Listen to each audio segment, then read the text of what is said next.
আজকের এই ভিডিওতে আপনাকে এমন কিছু জায়গার দর্শন করাবো যেখানে শীতের সময়েও আপনি কম ভিড় পাবেন। আমাদের প্রথম গন্তব্য হলো আলমবাজারের শ্রী শ্যাম মন্দির।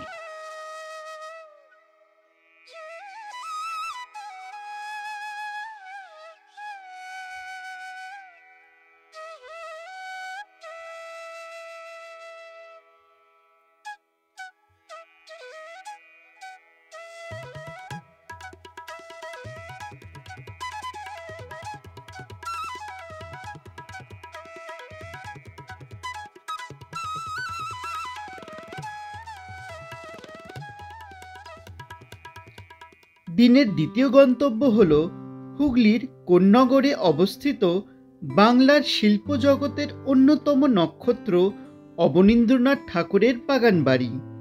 কোন্নগরে অরবিন্দ রোড সংলগ্ন এলাকায় গঙ্গার ধারে অবস্থিত এই বাগানবাড়িটি দীর্ঘ সময় ধরে জীর্ণদশা থাকার পরে অবশেষে 2020 সালে কোন্নগর পৌরসভার উদ্যোগে পুনরুদ্ধার করা হয় এই বাগানবাড়িটিকে।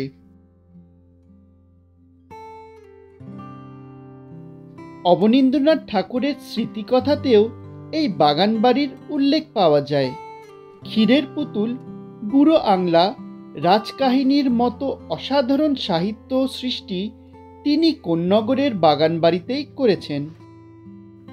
কবিগুরু রবীন্দ্রনাথ ঠাকুরও এই বাগানবাড়িতে এসেছেন।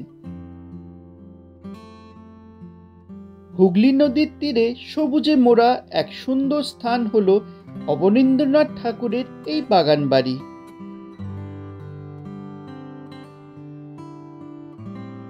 গরমের ছুটিতে অবনীন্দ্রনাথ ঠাকুর সপরিবারে এখানে আসতেন।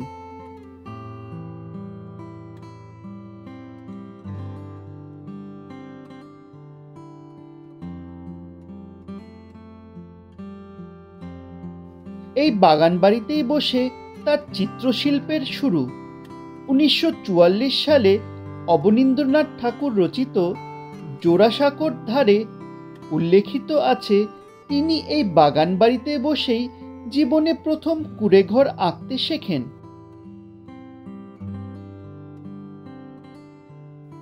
মূল ভবনের ভেতরে রয়েছে অবনীন্দ্রনাথ ঠাকুরের আঁকা বিভিন্ন ছবির রেপ্লিকা।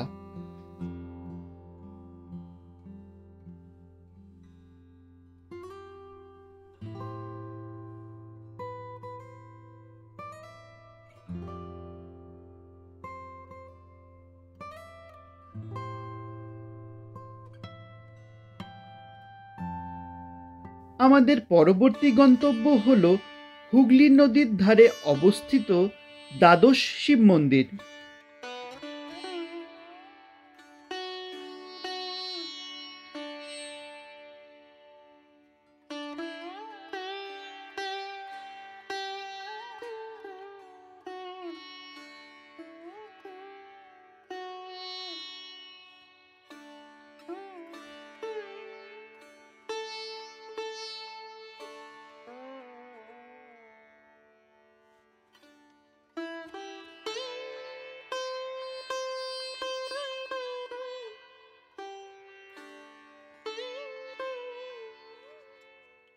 তারপরে আমরা লাঞ্চের জন্য চলে আসলাম ক্রাউন রেস্টোতে।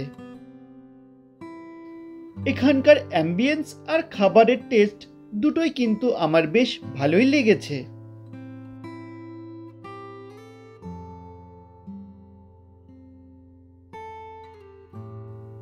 দিনের পরবর্তী গন্তব্য হল ইকো পার্কের জাপানিজ ফরেস্ট। ইকো পার্ক এলাকায় উন্নয়নমূলক কাজের সময় এক শ্রমিক গৌতম বুদ্ধের একটি পুরনো স্কাল্পচার দেখতে পান। তারপরে ওখানে জাপানিজ ফরেস্ট গড়ে তোলার সিদ্ধান্ত নেওয়া হয়েছিল। আমাদের পরবর্তী গন্তব্য হল স্বামী বিবেকানন্দের অ্যানসেস্ট্রাল হাউস। তারপরে আমরা চলে গেলাম দ্য স্টেডেলে, আর ওখানে আমরা দেখতে পেলাম শ্রীকান্ত আচার্যের ছেলের ব্যান্ডের পারফরমেন্স।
বিবেকানন্দ